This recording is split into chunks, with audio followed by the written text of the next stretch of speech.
Sean Chandler here with Batgirl to talk about The Flash Season 3. Now, if you haven't watched this season yet, I'm going to get really spoilery, so just real quick, I'll give you my first impressions and then go watch the season if you haven't done so yet, and then you can go jump into my spoiler review and discussion about it. My quick thoughts on it is that this season was very enjoyable, but never felt as good as it should have been. Like they had a bunch of really great ideas with going with the Flashpoint storyline, with Savitar, with the idea of him knowing things in the future and trying to stop it.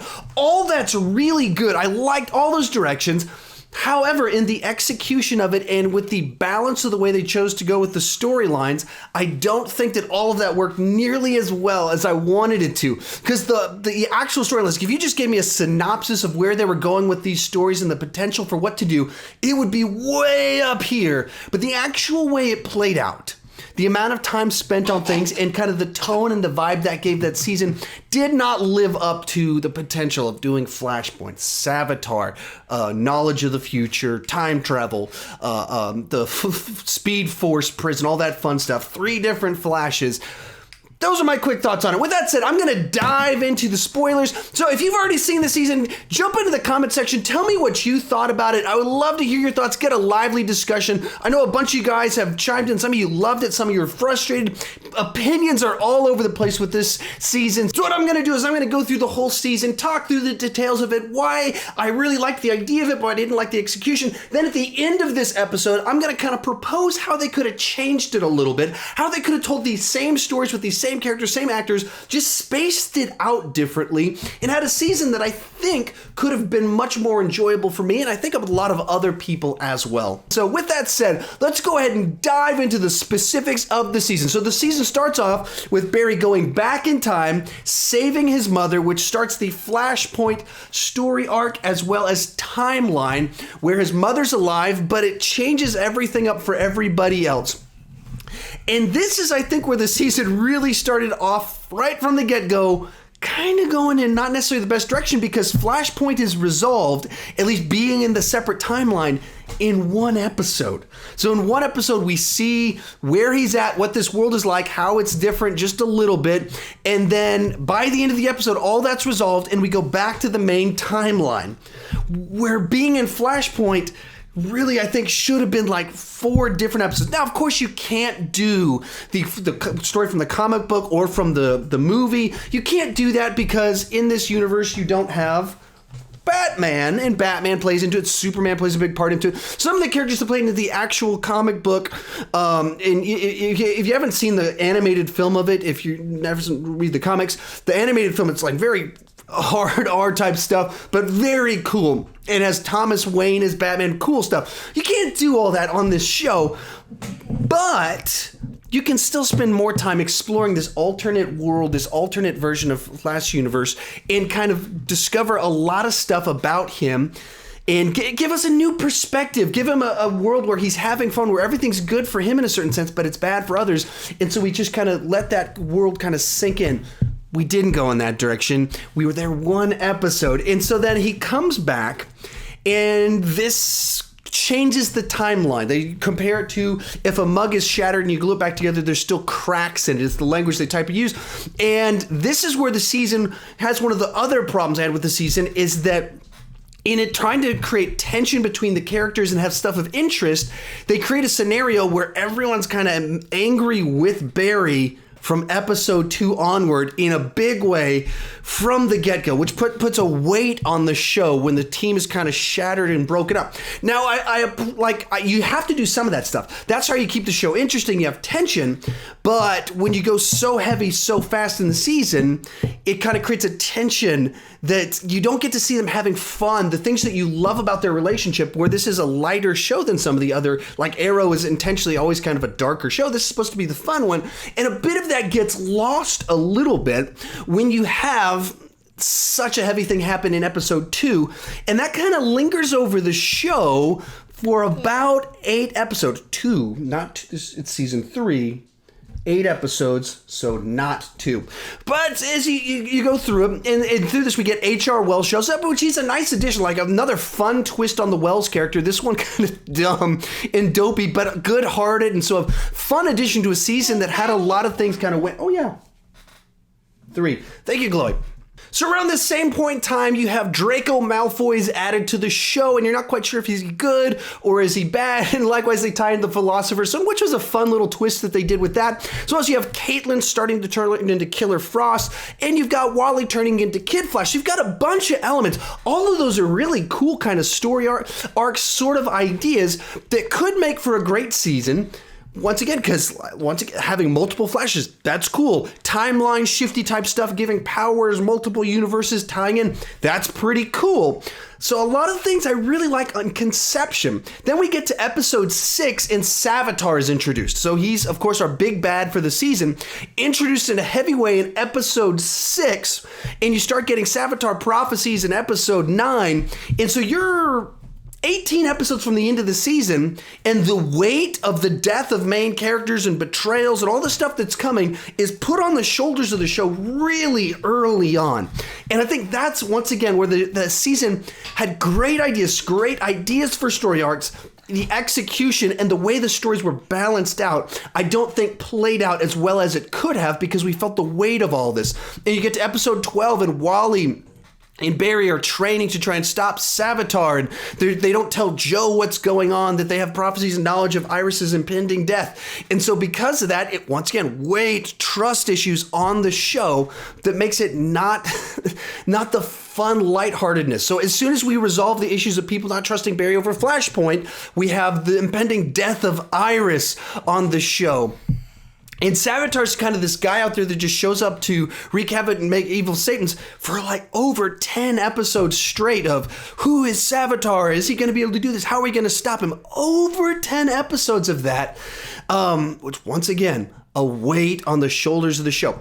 And you play through it and you get to they do some cool stuff in there where we had the crossover episode, and that was a really cool episode, especially the one on the show with alien invasions show up. I liked what they did in this particular, the Flash's episode of the crossover. That was a lot of fun. So I hope the crossover once again in the next season is able to do a bunch of that fun types of stuff. Then later in the season, they did the musical episode that I didn't care for so much. There's this thing with musical episodes where they always want to go back in time to old-timey type stuff. And I don't know why they don't do that.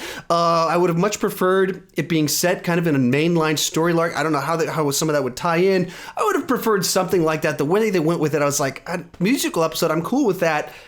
This particular direction's just not crazy about it. And the songs they did, I didn't particularly care for the songs either. And then the Speed Force issue type stuff. So Wally gets sucked into the Speed Force prison, and then next episode, Jay frees Wally. Jay gets sucked into the Speed Force prison. And then we have a break for a little while. We come back. Barry goes to the future, sees where things are headed, but in some ways kind of just a filler episode telling us some ideas about what's coming up soon. And then we have the big reveal in episode 20. So 14 episodes after Savitar is introduced, we finally learn who he is. 14 episodes go by. It's in your ear. 14 episodes ago. That's a long time for to be going, who's Savitar and how is he doing all this? How does he have all this knowledge? How can he... 14 whole episodes. Way, way too much. In particular, because one of the problems with going into the season was I didn't think it was a great idea to have another speedster as the villain. So having a third speedster as the villain without knowing that it's going to be Barry, that it's evil Barry from the future... You're just like, another speedster that what? Are you serious? Barry can't keep up with another guy. He's got to get faster to beat another speedster. Really? We're still doing this? And so then finally we reveal who he is. And so then they have this very good plot device that I really liked. The idea that Savitar knows what Barry's doing. And so they have to keep trying to find ways to make it so that Barry doesn't know stuff so that Savitar doesn't know it. All that was really, really good. And this leads to our finale where we have 3 Flashes against Savitar and time bazookas and tricks to try and save Iris. Turns out Iris isn't the one that didn't get killed. It was HR instead. So then there's a time paradox. They end up beating Savitar kind of anticlimactically. It's like a 30-second 3 Flashes versus Savitar chase around the city, and then it kind of comes to an end. And then in the end, because they got Jay out of the Speed Force, Barry has to go into the Speed Force, that's where our season ends. Kind of what's going to happen. Now, since we've already saved 2 Flashes from the Speed Force, it's not terribly difficult to figure out how we might be able to get out of this, but that's where it ends. So that's the season, and here's the deal. If I were to take these stories that they gave us and try and rearrange it to have a season that I think would have been more enjoyable and balanced all these stories better, here's what I think would have been better. The first 4 episodes or so maybe 5 or 6 episodes are all in Flashpoint. And maybe there's some elements of Barry trying to reset the storyline or timeline, but it doesn't quite work right. But the idea is we spend a lot of time outside of the main timeline and getting to see Barry in states of happiness and in different worlds and interact with different types of things and really dig deep into it and have depth to it. So when he undoes that timeline, it really hurts. Because we've had episodes in alternate timelines and other Earths and in futures that disappear. We've seen a lot of these different types of things. So doing Flashpoint, just kind of like, another standalone episode that kind of, there's a different timeline and it gets changed, is kind of anticlimactic just in and of itself because it's kind of common for us to see things like that. So let us live in it for a little bit. Have things in it that we love. Things we don't want to see erased. Things that we prefer about it to what we have in the main timeline. But Barry realizes this is not right. I have to undo this. And you play out the fact that he's losing his memories and it's starting to sink in stronger. So it has more attention to him. So 4, 5, 6 episodes of that, he comes back, and then you have 4, 5, 6 episodes straight of, for lack of a better word, freak of a week episodes, just villains, them as the team, as Barry slowly reveals to them the changes to the timeline. And perhaps there's like a mini arc here where Killer Frost, or Keiynan starts becoming Killer Frost, and so she's, for like 6 episodes, becomes the main villain for these 6 episodes of the season. And so instead of it being one big bad for the season, you kind of have several different arcs that play out. So first 6 episodes of the season is Flashpoint, different world. Maybe there's a specific bad guy there that needs to be overcome. Then we have like 6 episodes. Barry comes back kind of freak of the week, and kind of Killer Frost is the main villain for this kind of part of the story. And then at the mid-season break, that December finale where we take a couple episodes off, Savitar shows up at the end of that one and reveals to him the Flash of the future that Iris is gonna die. And so it's like this big, like, wait, that's where things are headed, and it just kind of cuts. That's the mid-season finale, a bit of a cliffhanger. We come back, and instead of having 14 episodes straight of who's Savitar, how are we going to stop him, you have like 6 episodes, 4 or 5, like 6, something that's a little bit smaller, more contained, starting around episode 12 until about episode 18 of the quest to figure out who Savitar is, how to beat Savitar in that story arc. But cut all that stuff in half. So there's half as much of it. So we got a lot more of Flashpoint, and you kind of give Killer Frost her own little arc, and then you shrink down the who is Savitar stuff. Then we get to the final arc of the season, last 5, 6 episodes, and reveal that Savitar is evil Flash who knows Barry's memories from the future 2, 3 episodes sooner, so we have more time to kind of marinate in this idea of a Flash, evil Flash that knows what Flash is thinking. Give us more time in that. Because the way it was revealed, it happened. The next episode, they do the memory loss one that I mentioned this before. My buddy Durbin over in Durbania, in his review, thought that was a filler episode because they were building so much tension with Savitar. And then we paused to do this episode where Barry's memory is erased for a little bit, and it feels like just kind of like this standalone random episode.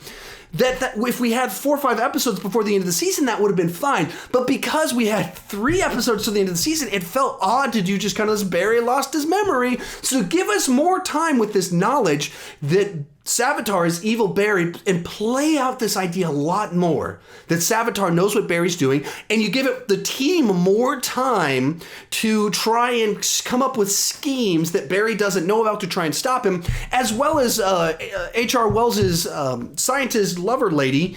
Give more time with them as a not love triangle, but love story blossoms. So when we move into those final arc and the final things that happen, there's more time for the payoff of their relationship and his sacrifice and the sense of loss and establishing their relationship, him, all of that fun stuff. And also, in those final episodes, it gives you more time to establish the Speed Force, bringing Jay out of it, that better establishes going into those final moments Barry getting sucked into the Speed Force. And it gives you, like in the finale, where they tried to like reach out to Savitar and be like, hey man, we want to be your buddy. All that stuff that felt a little bit odd in the season finale because we know we're going to have a big showdown at the end of this episode. So it felt odd to do that there. Now you have a full episode of that, like 2 episodes, 3 episodes from the finale, where they try and reach out to him and you can play with some of these ideas a little bit more.